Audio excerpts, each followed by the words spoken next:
Hola queridos suscriptores de 57FM Videos, hoy traemos a ustedes este fascinante audio historia sobre la película más famosa del año 1985. Volver al futuro. Bienvenidos. Volver al futuro, titulada Regreso al futuro en España y Volver al futuro o De vuelta al futuro en Hispanoamérica, es una película estadounidense de ciencia ficción y comedia de 1985 dirigida y escrita por Robert Zemeckis. Bob Gale también colaboró como guionista, producida por Steven Spielberg y protagonizada por Michael J. Fox, Christopher Lloyd, Lea Thompson, Crispin Glover y Thomas F. Wilson. Relata las aventuras de Marty McFly, un adolescente rebelde e impulsivo que vive con sus padres y viaja accidentalmente al pasado desde 1985, su época, a 1955, la época en que sus padres se conocieron. Eventualmente, cambia los hechos específicos de la línea original de tiempo en que sus padres se conocieron y enamoraron. Debido a esto, Marty debe recurrir a la ayuda del Dr. Emmett Brown para reunir a sus padres de nuevo, asegurando su propia existencia y la de sus hermanos. Zemeckis y Gale escribieron el guión cuando este último reflexionó sobre la posibilidad de haberse hecho amigo de su padre si ambos hubiesen asistido a la misma escuela. Varios estudios rechazaron el libreto hasta que la producción Romancing the Stone, 1984, dirigida por Zemeckis, alcanzó el éxito en taquilla. Tras esto, Universal Pictures dio luz verde al proyecto, estando Spielberg como productor ejecutivo. Al principio, se invitó al cantante canadiense Corey Hart para que realizara las audiciones correspondientes para el rol estelar de Marty McFly, pero rechazó la propuesta. De forma similar, Eric Stoltz participó en las pruebas de selección para el mismo papel, justo cuando Michael J. Fox se hallaba ocupado en la producción de la serie televisiva Family Ties. No obstante, durante el rodaje, los productores decidieron que Stoltz no era el adecuado para el rol, así que Fox nuevamente consideró encarnar a Marty McFly, ingeniándoselas para poder participar tanto en Volver al Futuro como en Family Ties. Este tipo de retrasos en la producción hizo que se regrabaran algunas escenas durante la postproducción de la cinta, con tal de poder estrenarla el 3 de julio de 1985. Tras su estreno, Volver al Futuro se convirtió en la película más exitosa de ese año, al recaudar más de 380 millones de dólares en todo el mundo y obtener críticas positivas en su gran mayoría, quienes elogiaron las actuaciones de Fox, Lloyd, Thompson, Glover y Wilson, el guión, la banda sonora de Silvestri, las canciones de Huey Lewis y The News, la dirección de Zemeckis, el maquillaje y los efectos visuales. Asimismo, se hizo acreedora a un premio Hugo en la categoría de Mejor Producción Dramática y un galardón Saturn como Mejor Película de Ciencia Ficción, además de recibir nominaciones a los premios Oscar y Globos de Oro. A manera de legado, incluso Ronald Reagan la llegó a mencionar en el discurso del Estado de la Unión de 1986, mientras que, en 2007, la Biblioteca del Congreso la eligió para ser preservada en el National Film Registry y, finalmente, en 2008 el American Film Institute la catalogó como la 10ª mejor película de ciencia ficción de todos los tiempos en su listado AFIS 10 Top 10. El éxito de Volver al Futuro dio lugar a la producción de una trilogía de películas, completada por Volver al Futuro Parte 2, 1989, y Volver al Futuro Parte 3, 1990, así como a la creación de una serie animada y el establecimiento de una atracción para un parque temático, Volver al Futuro, The Ride. En 2010, para conmemorar sus primeros 25 años de lanzamiento, la cinta original pasó por un proceso de remasterización con tal de ser estrenada de nuevo en algunas salas de cine selectas de Reino Unido, 1 de octubre de 2010, Estados Unidos, 23 de octubre, y Canadá, 23 de octubre, para finalizar ese año en México, 5 de noviembre. El reestreno coincidió con la edición de aniversario Volver al Futuro 25th Anniversary para los formatos de video DVD y Blu-ray. El 13 de enero de 2011 se volvió a estrenar igualmente en Argentina, convirtiéndose en la sexta película con mayores ingresos en ese país en ese único día. Días después, en febrero de ese mismo año, se exhibió en el Digital Film Festival de Canadá en formato de alta definición junto a otras películas similares. En 1989, se lanzó un videojuego basado en la primera película desarrollado por Beam Software y distribuido por LJN para la consola Nintendo Entertainment System. El juego fue criticado tanto por su jugabilidad como por el hecho de que no tenía demasiada relación con la película. Se hizo una secuela de este mismo juego ligeramente superior para la misma consola. El argumento o historia de la película. Año 1985. La historia comienza en 1985 con Marty McFly, un joven normal de 17 años de edad que vive con su familia en la ficticia Hill Valley, California. Su padre es un hombre fracasado, tímido y de poco carácter, con un empleo mal pagado donde tiene que soportar los constantes abusos de su jefe, Biff Tannen, quien desde el instituto le ha hecho la vida imposible. Asimismo, uno de sus tíos tiene antecedentes penales y ha sido arrestado en múltiples ocasiones y su familia tiene muchas deudas. El 25 de octubre de ese año Marty visita la casa de su amigo, un científico excéntrico llamado Dr. Emmett L. Brown, aunque Doc como usualmente le llama Marty, no se encuentra allí. Poco antes se había enterado por medio de un noticiero televisivo de que alguien había robado plutonio. Al entrar en la casa de Doc patea su monopatín y este impacta con una caja que contiene el plutonio y que se halla oculta debajo de la cama del científico, aunque Marty no se percata. Poco después, recibe una llamada de Doc pidiéndole reunirse con él a la 1:15 am en el estacionamiento del Twin Pines Mall. Una vez que confirma la reunión con Doc, Marty parte hacia la escuela. Al llegar al instituto, se encuentra con su novia Jennifer Parker, interpretada por Claudia Wells, quien le informa que el señor Strickland, director del instituto, interpretado por James Tolkan, lo está buscando. Después de que este los encontrase y los sancionase por llegar tarde a la escuela, Marty se reúne con su banda musical de Phineas para audicionar y tocar durante el baile de la escuela, sin embargo, son rechazados debido a que tocaban demasiado ruidoso. Después Marty se va con Jennifer a la plaza de la corte, donde se sientan en un banco para posteriormente besarse. En ese instante, una mujer los interrumpe para darle a Marty un folleto en el que se explica una campaña llevada a cabo para reparar la torre del reloj, el cual quedó inservible desde que le cayó un rayo, exactamente a las 10:04 p.m. del 12 de noviembre de 1955, deteniendo el reloj precisamente en esa hora. Jennifer se va luego a casa de su abuela y Marty guarda el folleto en el bolsillo. Una vez que el joven llega a su hogar, se sorprende al darse cuenta de que el automóvil de su familia está hecho añicos por culpa de Biff, quien tuvo un accidente contra un poste de luz, mientras lo conducía esa mañana. Ahí mismo se topa con Biff amonestando a George por no haberle advertido de que el automóvil no era resistente e intimidándolo sobre cuestiones de trabajo. Tras esto Biff se retira de forma prepotente de la casa de los Marty McFly y la familia procede a cenar. En ese momento, Lorraine, la madre alcohólica de Marty y esposa de George, comenta que está mal visto ante la sociedad que las chicas busquen novios, algo que no sucedía en su juventud. Igualmente, habla sobre su primer beso con George durante el baile del encanto bajo el océano, subrayando que el destino los había unido desde que su padre, el abuelo de Marty, atropelló con su auto a George, evento que causó su noviazgo. Marty se queda dormido después de cenar y se olvida de su reunión con Doc. No obstante, este lo llama por teléfono para sugerirle que se lleve consigo una cámara de vídeo al lugar acordado. Una vez que el joven llega a Doc le pide que filme detalladamente su nuevo invento, una máquina del tiempo construida a partir de una modificación en un automóvil DeLorean DMC-12, el cual debe alcanzar una velocidad media de 88 millas por hora para poder viajar a través del tiempo. Para probar que el DeLorean realmente podía viajar en el tiempo, Doc optó por enviar a su perro Einstein un minuto al futuro. Cuando la máquina desaparece del lugar dejando solamente tras de sí dos largas líneas de fuego a manera de derrape, el científico celebra con tremenda felicidad su logro. Posteriormente, le explica con más detalle a Marty el funcionamiento de la máquina, diciéndole que el viaje en el tiempo ocurre gracias a un dispositivo primordial conocido como el condensador de flujo.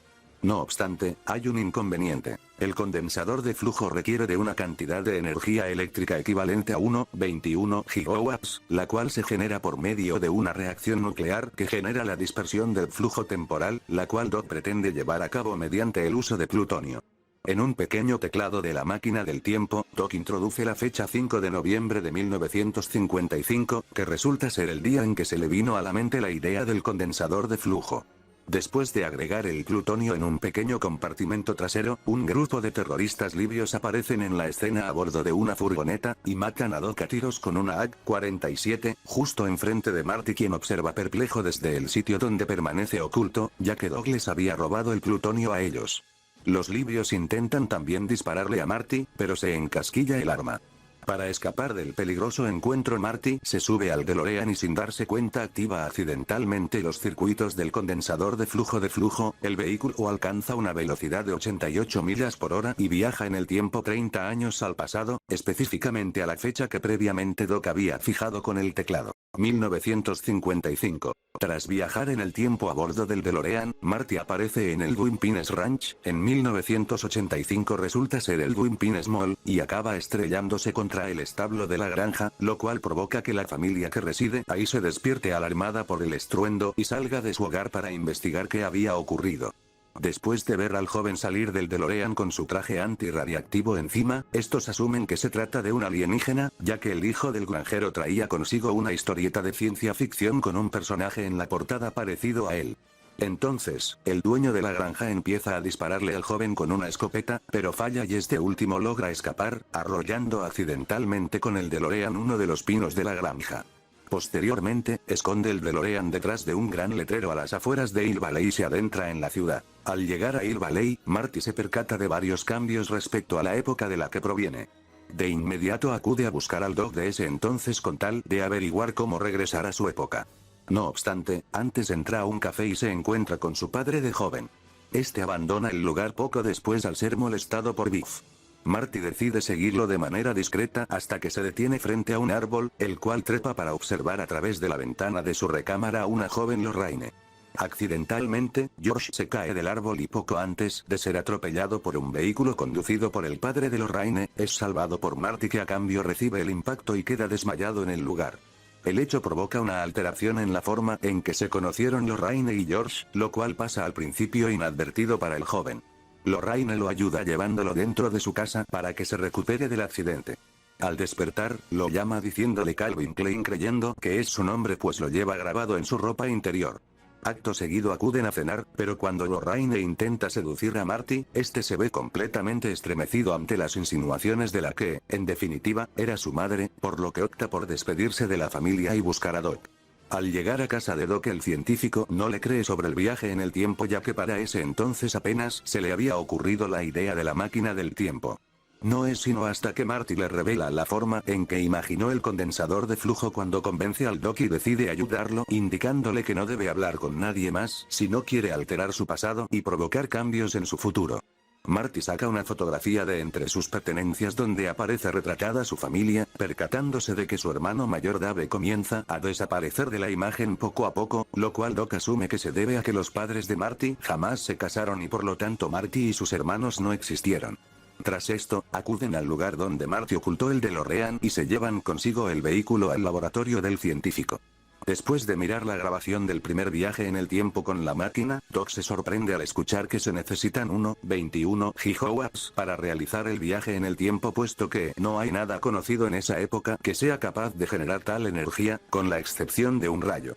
En ese momento, Marty saca el folleto de la torre del reloj y descubre que en él se detalla que un rayo caería justo la próxima semana, coincidiendo con el baile del encanto bajo el océano que representa la única oportunidad para que sus padres se enamoren y todo vuelva a la normalidad en 1985. Al lunes siguiente Marty y Doc acuden a la escuela y el primero le presenta a sus padres al científico. Doc le dice que debe existir una forma de hacer que ambos se conozcan y Marty recuerda el baile. Para cumplir su propósito de que George y Lorraine se enamoren en el baile, Marty intenta en repetidas ocasiones que George invite a salir a Lorraine, pero este se niega ya que teme ser rechazado, aunado al hecho de que Biff también está interesado en ella. Debido a esto, Marty confronta a Biff, pero en ese momento el director de la escuela los detiene. Luego Marty se voltea hacia donde estaba George, pero este se ha retirado del lugar. Ante la renuencia de George, Marty decide tomar medidas más drásticas y aprovechando que sabe que su padre es un fanático de la ciencia ficción, se disfraza con el traje antirradiactivo que traía para imitar a un ser extraterrestre y así amenazarlo en su casa mientras duerme. En el acto, Marty le miente a George diciéndole que su verdadera identidad es la de Darth Vader, del planeta Vulcano, y utilizando su Walkman le obliga a escuchar música de Van Halen, una de las escenas más notables del filme que alude a Star Wars y Star Trek. Atemorizado por el encuentro con el supuesto extraterrestre, George invita a Lorraine a la mañana siguiente, pero en ese instante Biff aparece y los interrumpe mientras conversan. Nuevamente Marty interfiere y molesta a Biff comenzando una pelea con él. Marty logra huir, aunque Biff lo persigue por toda la plaza de la ciudad a bordo de su automóvil. Al final tras ser evadido por Marty, Biff se estrella contra un camión estacionado que transporta estiércol. A pesar de sus esfuerzos, la hazaña de Marty hace que Lorraine se enamore aún más de él dejando sin posibilidades a George. Ante esto, el joven planea decepcionarla justo en la noche del baile. En la noche del baile, Marty lleva a su madre en el automóvil de Doc e intenta forcejear con ella. De acuerdo a lo planeado, George debe aparecer en ese momento y rescatarla. No obstante, Lorraine besa a Marty y a continuación Biff irrumpe la escena y saca al joven del automóvil, ordenándole a sus colegas que lo encierren en el maletero del automóvil de la banda que tocaba en ese momento en el baile. Visiblemente retrasado, George llega al lugar y suponiendo que es Marty quien se encuentra en el interior del vehículo, descubre a Biff acosando a Lorraine. George le ordena a Biff que deje en paz a Lorraine, pero este lo ataca torciéndole el brazo y empujando a Lorraine cuando ésta intenta ayudar a George. Ante esto, George se enfurece y noquea a Biff dejándolo inconsciente. Acto seguido, George y Lorraine entran al instituto para unirse al baile. Mientras tanto, Marty logra escapar del maletero donde se hallaba encerrado y descubre que sus hermanos continúan desapareciendo de la fotografía que trae consigo. Para entonces, el baile está por terminar y sus padres aún no se han dado su primer beso como ocurriera originalmente. Aprovechando que el guitarrista de la banda se lesionó la mano y no puede seguir tocando en el baile, Marty se integra a la banda y acude al baile. Finalmente, sus padres se besan y la fotografía se restablece. Antes de despedirse, Marty toca la canción Honey Bego Ode a una multitud de jóvenes que todavía estaban en la época del género doo-wop, en el momento en que el joven viajero se encuentra tocando con los demás miembros de la banda del baile. Marvin Berry, el líder del grupo musical, realiza una llamada telefónica a su primo quien resulta ser Chuck Berry, el compositor e intérprete original de dicha melodía, apenado por el hecho de haber tocado una canción de rock and roll en una época en la que todavía no existía dicho género, se va del baile no sin antes despedirse de sus padres para luego reunirse con Doc y preparar su regreso al futuro. Marty tarda un poco en llegar, mientras Doc se encuentra arreglando varios cables para utilizarlos en el DeLorean y llevar a cabo el viaje al futuro. Justo cuando el joven está listo para partir, Doc descubre una carta dentro de su gabardina, en la cual el joven le había escrito los detalles de su futura muerte a manos de los terroristas libios. Doc se rehúsa a disponer de dicha información y rompe la carta sin haberla leído.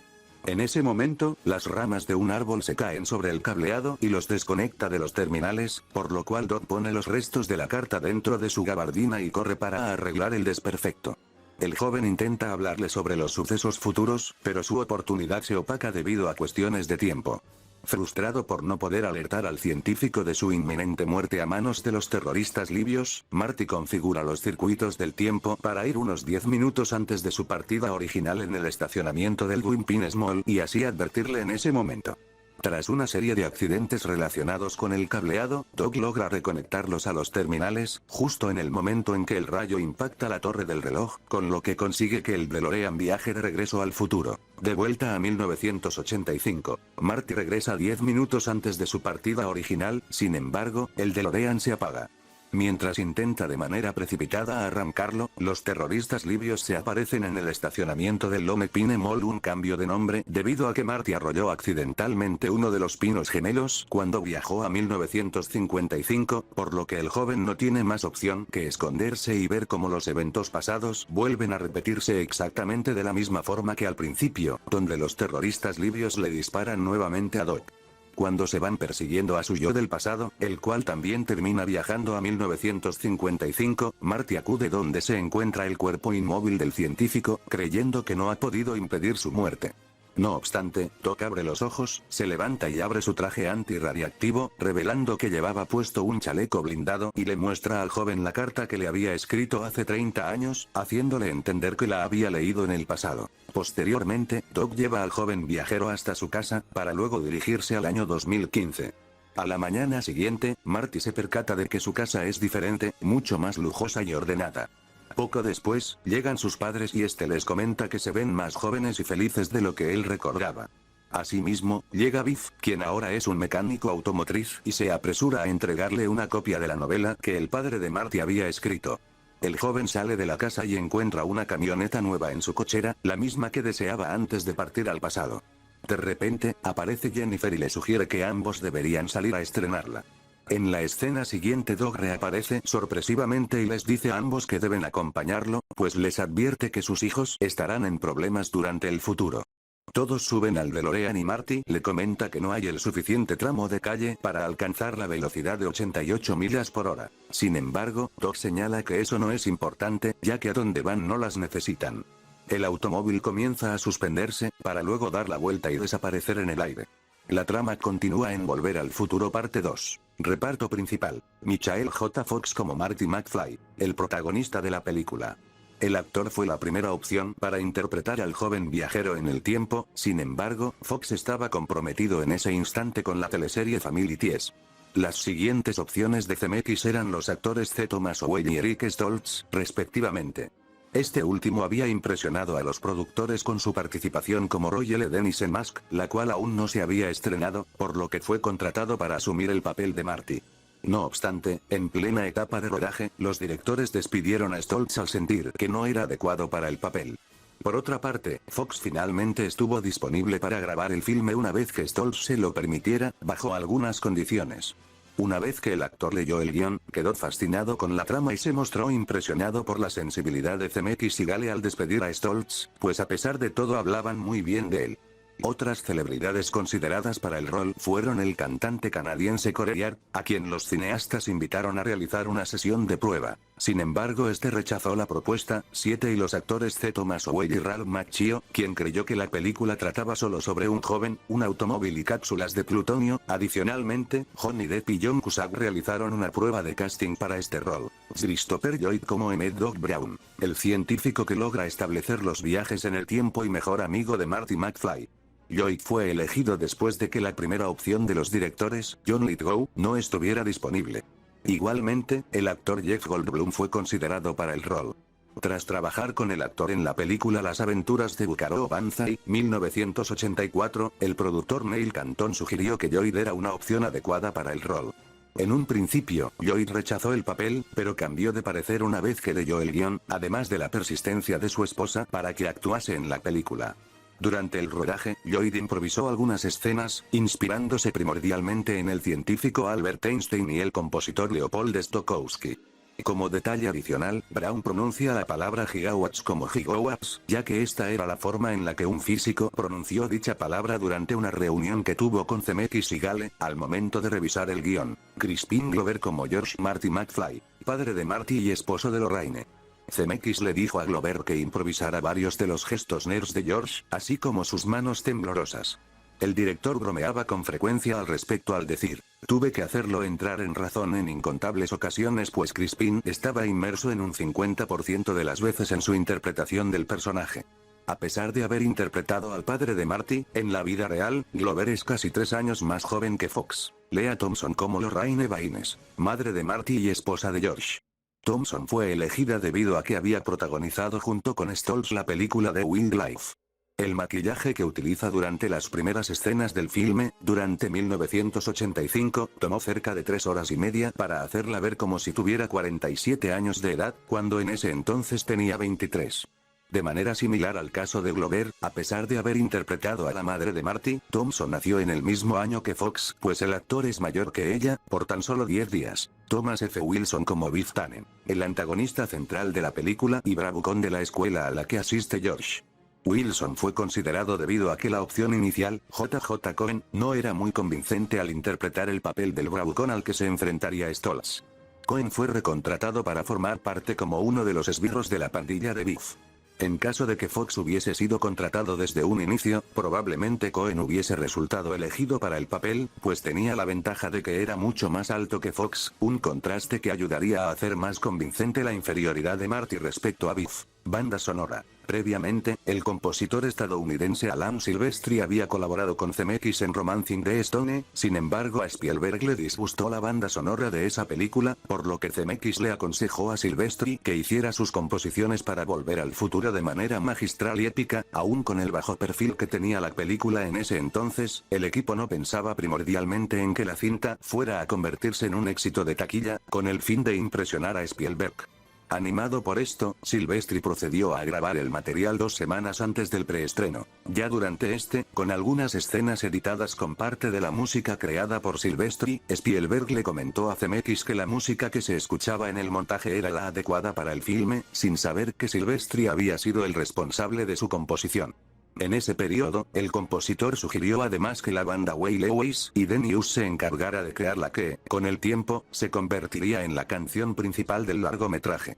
Si bien su primer intento fue rechazado por Universal, poco después sus integrantes grabaron el tema de Power of Love, el cual le fascinó al estudio, aunque algunos ejecutivos se sintieron decepcionados al no llevar la pieza el mismo título que la película, así que tuvieron que enviar varios memorándums a las emisoras de radio para que, una vez llegado el momento de transmitirla en su señal radiofónica, señalaran que era el tema principal de Volver al Futuro. Al final, el tema Back in Time se usaría como el tema principal en la película, reproduciéndose tanto en la escena en la que Marty vuelve a 1985, así como en los créditos finales.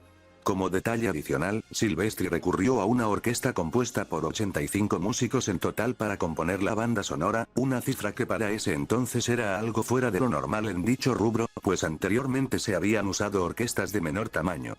Cabe señalar también que Ray Lewis realizó un cameo en el filme, actuando como el maestro de la escuela que rechaza a la banda de Marty por tocar de forma estruendosa. En total, se editaron 18 minutos de escenas de la película para incorporar la musicalización llevada a cabo por Silvestri. La pista de sonido original utilizaba Dolby en las copias en 35 mm, equivalente al 5,1 surround actual. Respecto a las tomas en que Marty toca la guitarra en la escena del baile, Michael J. Fox bien parece que la toca con facilidad, haciendo creer que posee un amplio dominio sobre ella. Lo cierto es que el supervisor musical Bon Sowe contrató al asesor de guitarra y también músico, Paul Anson, para que le enseñara a Fox cómo simular que tocaba la pieza de una forma realista, incluyendo el segmento en el que toca la guitarra por detrás de su cabeza. Mientras tanto, el músico de sesión Tim May se encargó de tocar todas las notas de la guitarra, y a su vez Mark Campbell hizo lo suyo con la parte vocal en la interpretación del tema Honey Bee Gode. Finalmente, Enson tocó la guitarra en la escena de la audición para el baile escolar, al principio de la película. Distribuido por el sello discográfico MK Records, el compilatorio de la banda sonora original de 1985 solo incluyó 2 temas extraídos de las composiciones de Silvestri para el filme, así como los temas de Ray Lewis, las canciones tocadas por Marvin Berry y los Starlighters, junto con Marty McFly, una canción clásica de los años 1950 que es reproducida en la película, y 2 canciones de estilo pop que se escuchan muy brevemente de fondo. Entre los artistas que aparecen en el conjunto están Ray Lewis y The News, que interpreta 2 temas, Eric Clapton, Lindsey Buckingham, The Fouraces, Fess Parker y Etta James, estos últimos cada uno con un tema pero que no figuran como los intérpretes en los créditos respectivos del material. Desde su debut en el mercado, se han llevado a cabo varios relanzamientos de la banda sonora de Volver al Futuro. El primero ocurrió en 1985, en formato CS, seguido por las ediciones de 1987, también en CS, 1990, en CD, 3 ediciones más en 1991, una en CS, otra en LP y la restante en CD, y la última en 1992, en CD. 60 el 24 de noviembre de 2009, una versión oficial de edición limitada, que incluía un conjunto de 2 CD con el compendio entero de la banda sonora, publicado por Intrada Records. En su momento, el tema de Power of Love alcanzó el puesto número 6 en la lista Adult Contemporary de la publicación Billboard, y fue nominada a un premio Oscar en la categoría de Mejor Canción Original, mientras que Back in Time obtuvo el 3er sitio en el listado Mainstream Rock Tracks. A su vez, la banda sonora alcanzó el puesto número 12 en el ranking Billboard 200. Hablemos de la mercadotecnia y a los anunciantes y patrocinadores de la película Volver al Futuro. A lo largo de la película muy sutilmente se van observando los productos de los anunciantes, algunos muy notorios como Texaco, la estación de gasolina, Marty tomando una Pepsi de dieta, la camioneta 4x4 Toyota negra aparece varias veces, las cervezas de las marcas Löwenbräu, Budweiser, y un camión de cerveza Miller, Boca de la marca Popov, el papel higiénico de la Scott Paper Company, insecticidas Raid, cereales de Kellogg's, pan de Wonder Bread Company, Pizza Hut y las zapatillas Nike de Marty blancas con el logo rojo. Burger King al principio de la película se ve muy bien, también un reproductor de casete de la marca japonesa Aiwa, entre otros productos. 57 FM Videos, si te gustó esta audio historia suscríbete a nuestro canal y pulsa me gusta. Hasta una nueva historia, saludos desde Bogotá, Colombia.